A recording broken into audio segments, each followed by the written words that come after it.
Hey everyone, so we're going to go over how melodic minor scales work when you're actually writing music, so in context. Now remember, melodic minor is always when ascending, raising scale degrees 6 and 7, and then when you come back down, when you descend, then you need to be in pure or natural minor. So I've written out so far a key signature for G minor, and I've written out the scale, which is G, A, B flat, because of the key signature again, C, D, E flat, in the key signature as well, F, G. So even though you're not seeing any flats in this actual music here, the flats in the key signature are affecting every E and every B. It's lowering them. So if I play this melody that I've written back, this simple melody in pure minor, it will automatically have the B flats and E flats played back to us.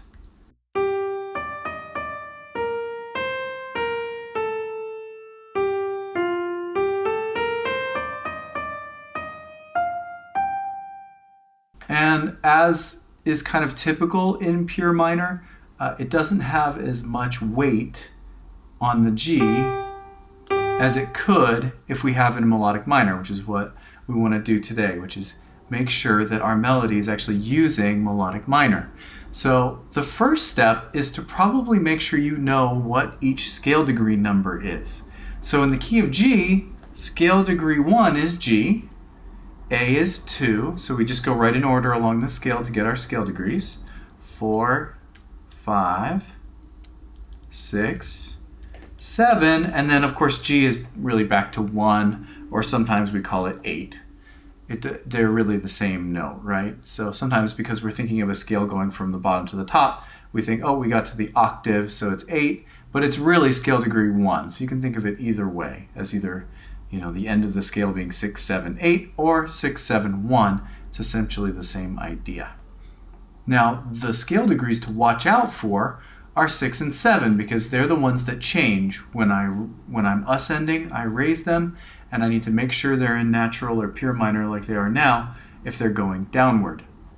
So, first thing I'm going to do, I think, is to put in all the scale degree numbers so that I'm aware wherever I have a 6 and 7. So I'm just going to write them in for myself. So here's a 1. This is a D, so it's a scale degree 5. 6, that's one I need to check because it's a 6. 6 or 7s need checking. 5, this is a 3, it's B flat. This is a 4. Remember, whatever member of the scale they are is their scale degree number. And these are very useful when you want to talk about how a scale works or how a song melody works, because the key becomes irrelevant. The notes don't matter when we have scale degrees. So that's a 1 or an 8, right? Same thing, they're the same. This is a 1. This is a 7. Oh, better look out for that one. This is a 1. Or an 8. This is a 2, 3, 4, 5.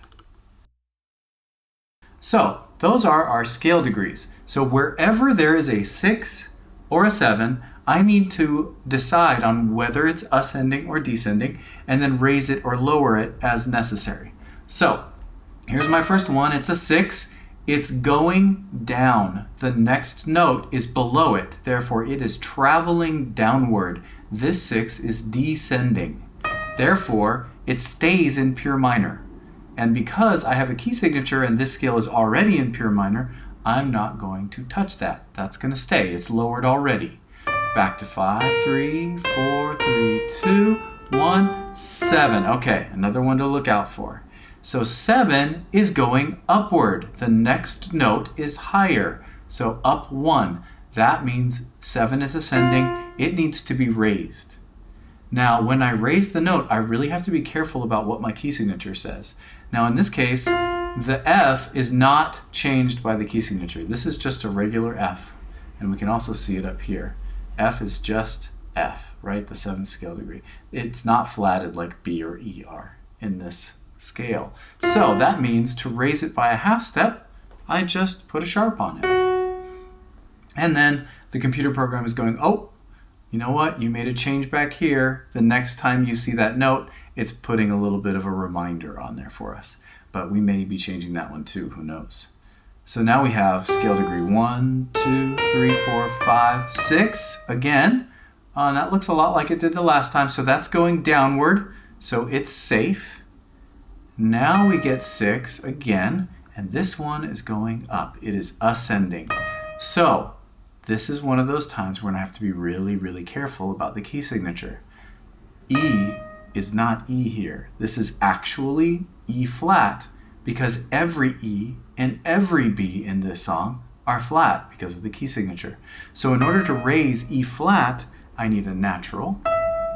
And now I've reached my 7, which the computer kind of automatically stuck a natural on. But that is what that note is right now. It's just F, right? And in order to raise that F, because it's going up, I need a sharp. So now I have a raised 7th here because it's going up. I have a left alone pure minor 6 going down here, so that one's safe. This one goes down, so it's also safe. This one's going upward, so it's raised. 7 also going upward, raised. So let's play it back and now we'll hear what melodic minor sounds like in comparison.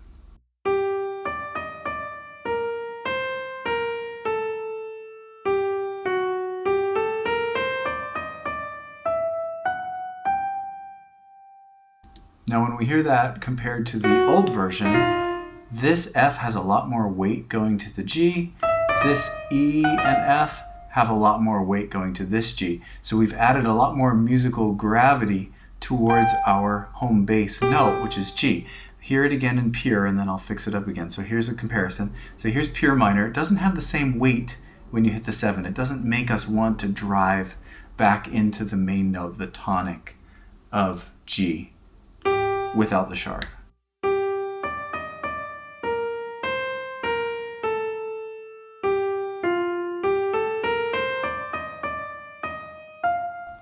It's like, yeah, it's pretty, but it doesn't have the same drive and the same feeling of resolution when I arrive at the end without those raised notes pushing into the G.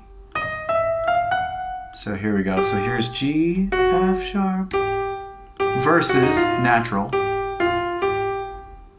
versus the power of that leading tone. And here as well. It really pushes upward for our ear. It tells our ear, hey, there should be something right here above that sharp F. That's what raising these notes does. It gives weight.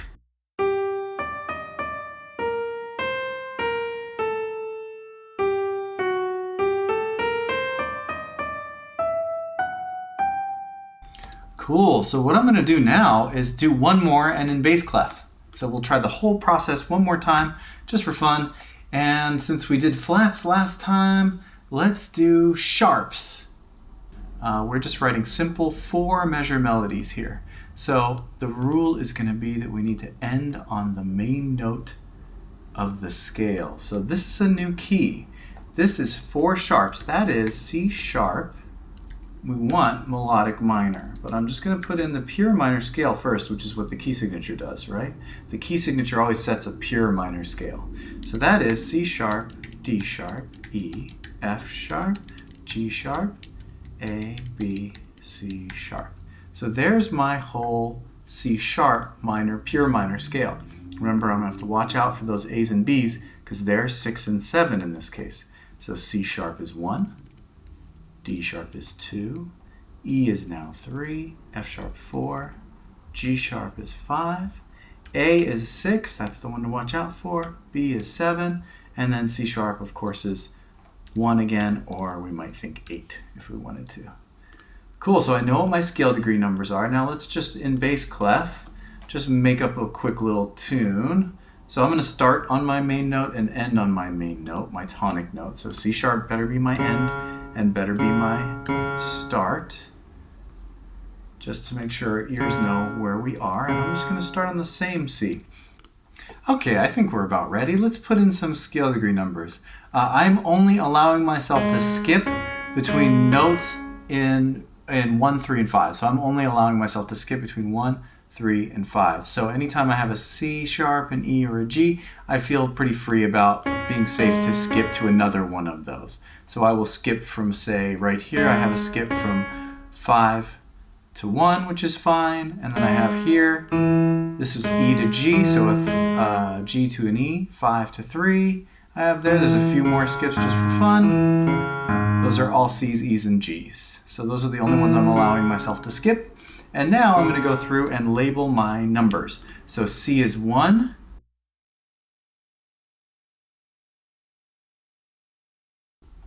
Okay, we've got all our scale degree numbers in there. Now we're going to check all our 6s and 7s and see which way they're going. So 7 going up, the next note is higher, and it's up by step. So this is it B? Is it B sharp? Is it C sharp? Well, I wrote out my scale just to be sure. This is just B. So what do I need on that guy? I need a B sharp. So now I have C sharp, B sharp, C sharp. And then I need to find a 6. Here's a 7. So this one needs to be pure minor because it's going downward to 6. And the key signature has set us in pure minor. So I don't need to touch that one or this 6, which is also descending. Here's another 6. This one is also descending. So that one also doesn't need to be adjusted at all. It's still pure minor, and that's fine because it's going down to 5. And then we're going to have a few skips here, and then I have a 6 headed upward. That one needs to be raised. So let's double check. This is an A. Oh, it's regular A in pure minor, so it needs a sharp there to be raised by a half step. B gets sharped as well, half step. And then there's my C sharp, and then I'm good. So I have pure minor when I descend. I have raised 6 and 7 when I ascend. And let's see what that sounds like in our bass line.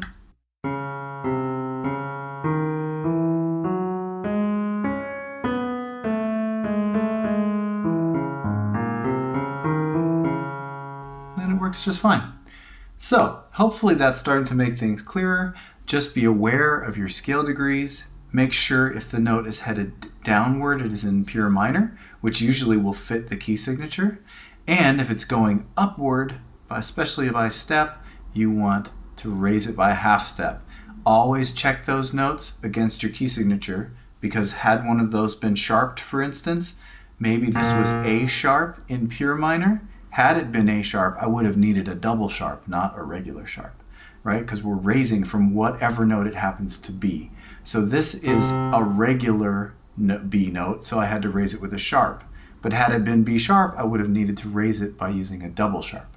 So watch out for those. Also with flats, as we saw up here, sorry about the little bit crazy mouse scrolling, this was an E flat as a result of the key signature, so I needed a natural to raise it, not a sharp. Right? So watch out for what note you're actually looking at as you do these. And it should be kind of fun. So I hope it's fun. Go write some music. Have a great day.